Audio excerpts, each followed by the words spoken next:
Mesdames, Messieurs,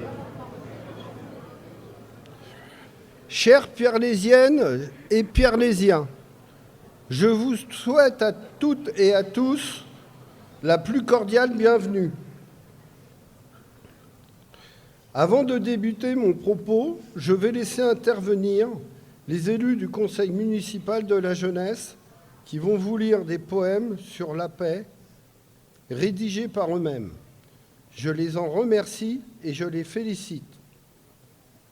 Je tiens à souligner que depuis la création du CMJ, en novembre 2022, les jeunes élus ont supporté plusieurs projets, notamment environnementaux, en mettant aussi l'accent sur le lien intergénérationnel si important. La recherche de la paix est au cœur de l'actualité. Elle est indispensable à la stabilité et au développement de nos sociétés. Chaque jour, la situation internationale évolue, mais pas de façon positive, mais plutôt préoccupante pour l'Europe et la France. Il y a des frémissements de paix en Ukraine, mais ils peinent à se concrétiser car les attaques de drones continuent à semer la mort parmi les civils. Les populations sont toujours les principales victimes des conflits que connaît notre monde. Elles sont déplacées, comme sur la bande de Gaza. Elles sont confrontées à la famine, au froid, au manque d'aide médicale. Des ONG ne vont plus pouvoir intervenir aux côtés des populations.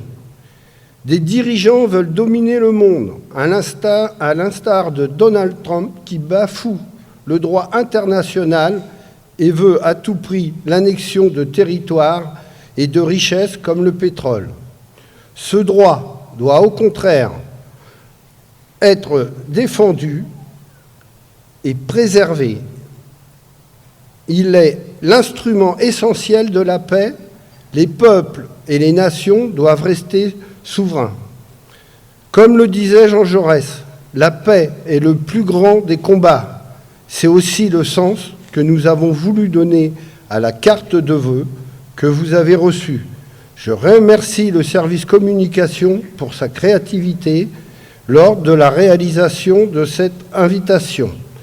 Je vais laisser les membres du CMJ vous lire les poèmes qu'ils ont réalisés. C'est à vous. La paix, c'est vivre avec les autres avec respect. La paix, c'est malgré la colère, rester gentil. La paix, ce n'est pas juger sur un ressenti. Il ne faut pas dire « je le déteste », mais il faut dire « je l'aimerais ». Si tu vois la bataille, alors disons-nous « je les aiderai ».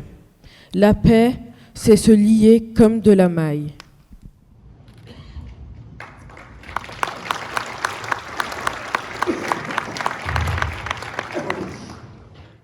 La paix, c'est se respecter et respecter autrui.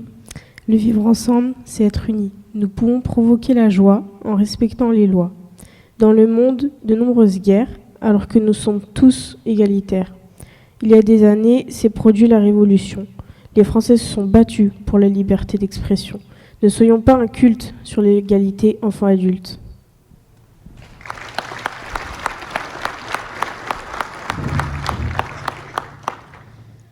Comme pendant la Révolution, Marianne a instauré le calme et défendu la liberté d'expression. La paix, c'est la solidarité, la fraternité, la loi, la foi, la liberté et l'égalité, que nous crions à l'unisson. Mais avant cela, la monarchie empêchait la diplomatie. Or, encore aujourd'hui, la guerre vulgaire et l'injustice exécutrice nous empêchent d'avancer vers ce que nous voulons. La paix, ou plutôt notre futur.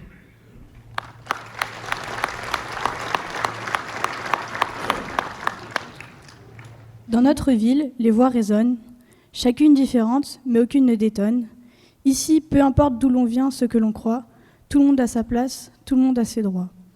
Ici, on peut penser, rêver, agir, s'exprimer sans peur, choisir et grandir. On ne pense pas tous pareil, mais on s'écoute, on se respecte. On vit ensemble, on grandit, on partage les mêmes chemins. Ce lien, c'est notre avenir, et c'est entre nos mains.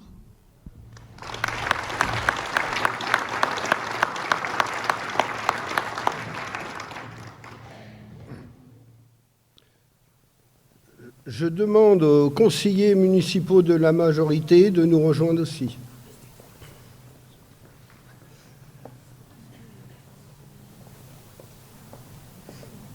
Et j'appelle les conseillers municipaux de l'opposition.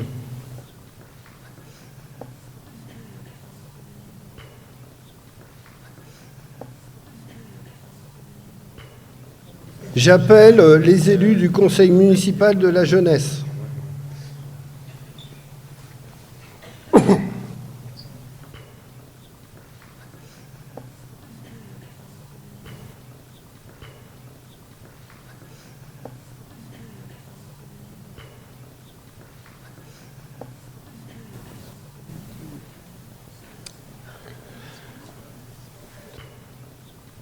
Je remercie de leur présence Pierre Barros, sénateur, Emmanuel Morel, député, Cécile Dumas, conseillère régionale, Yannick Boédek, président de l'agglo du Val-Parisis, maire de Cormeilles-en-Parisis et conseiller départemental, Nicole Lanastre, première adjointe au maire de Cormeilles-en-Parisis et conseillère régionale, Gérard Lambert-Motte, maire du Plessis-Bouchard, conseiller départemental.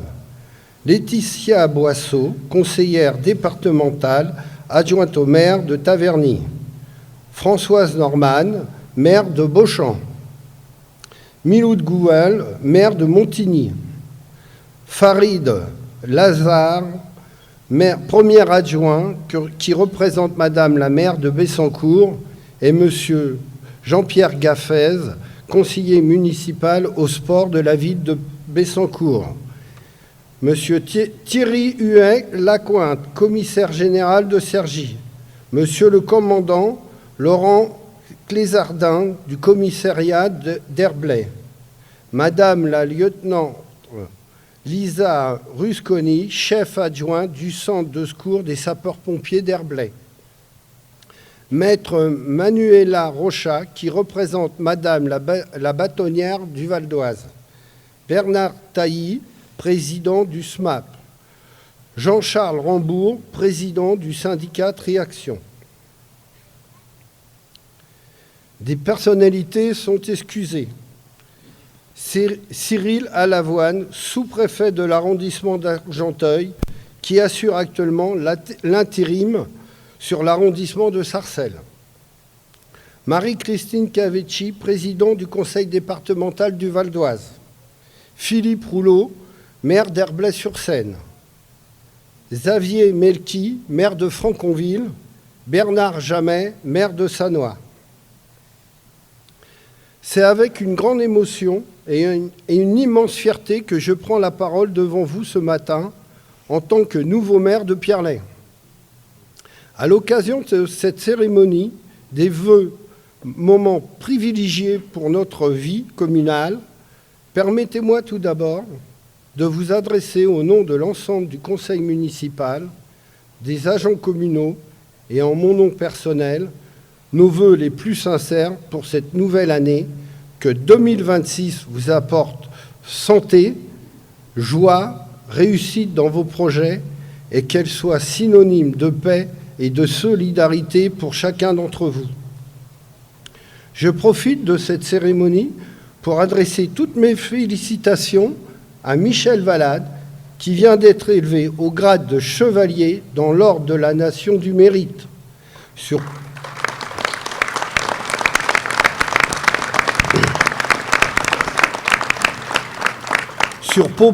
proposition du président de la République.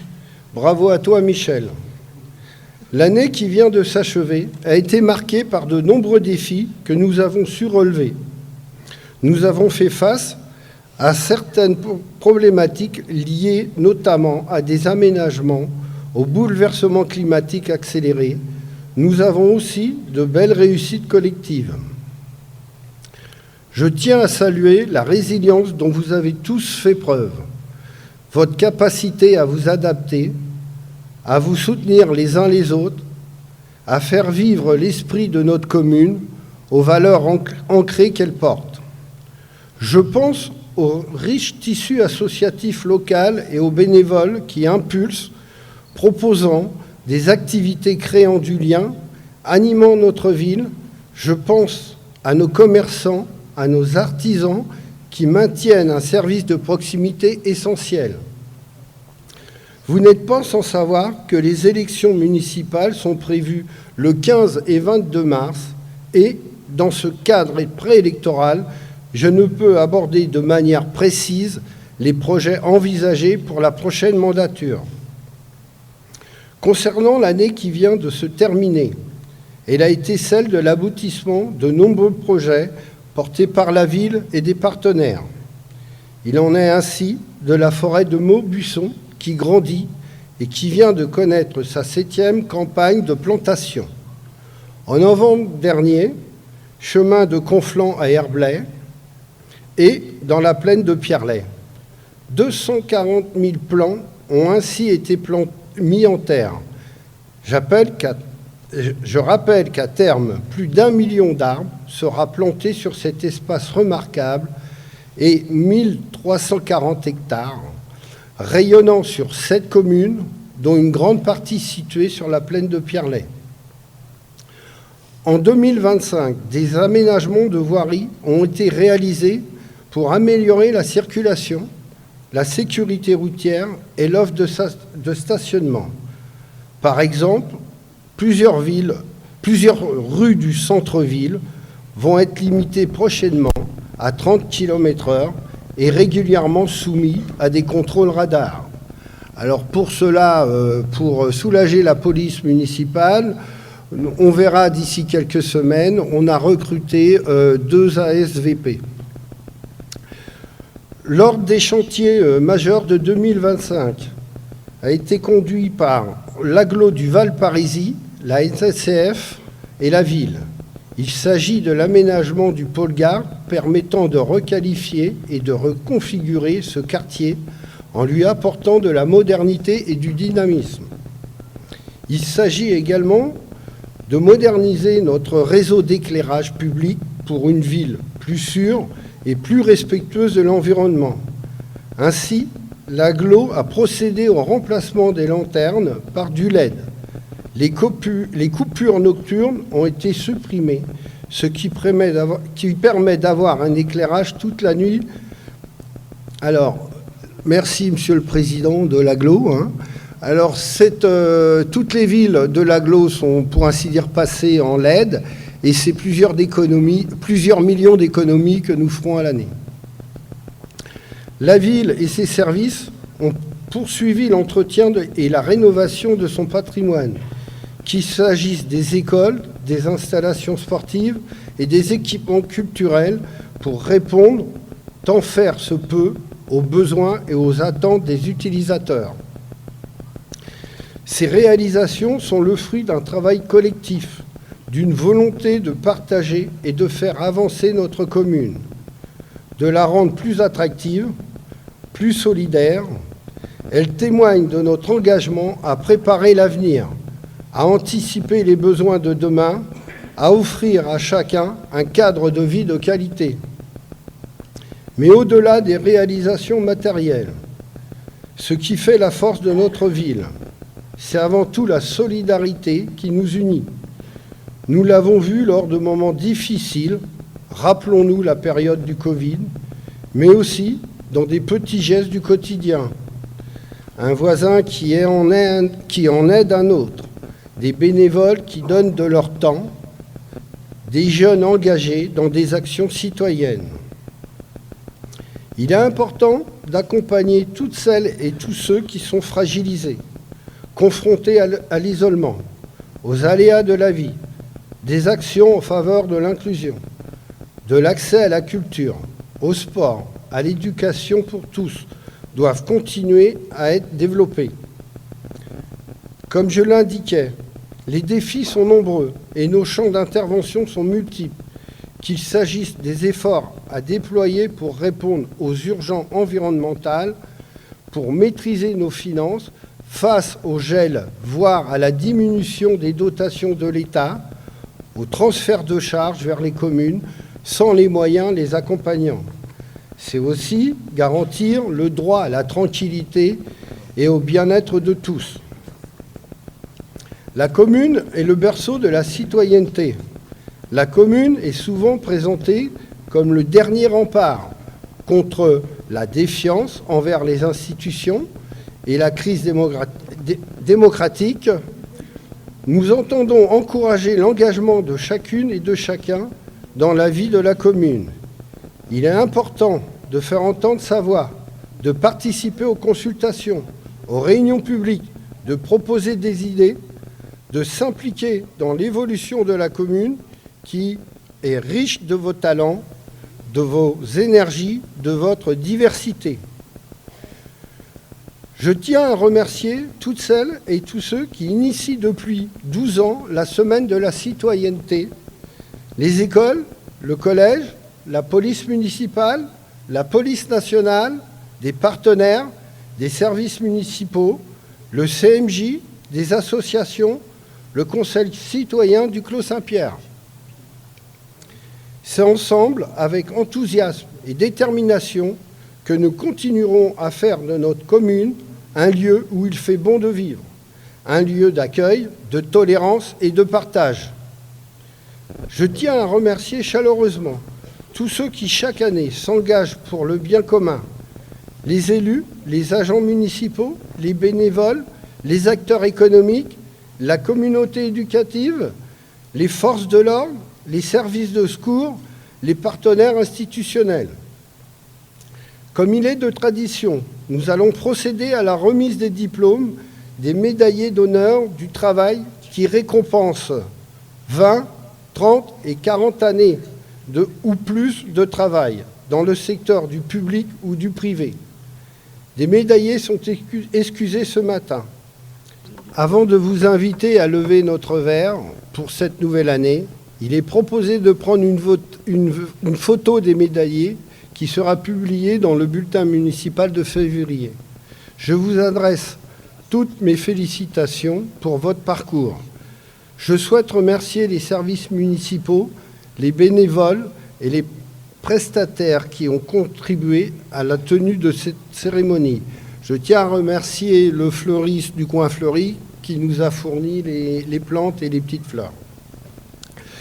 J'ai oublié aussi de signaler Monsieur le Président de la CAF qui est présent. Veuillez m'en excuser. Et puis Alain Richard qui est arrivé en cours de route. Voilà. Mesdames, Messieurs, chers Pierre-Lésiennes et Pierre-Lésiens, je vous renouvelle mes souhaits d'une très belle année 2026, placée sous le signe de la solidarité, de la réussite et du bonheur partagé. Que chacun d'entre vous trouve sa place, s'épanouisse, réalise ses projets. Bonne année à toutes et à tous.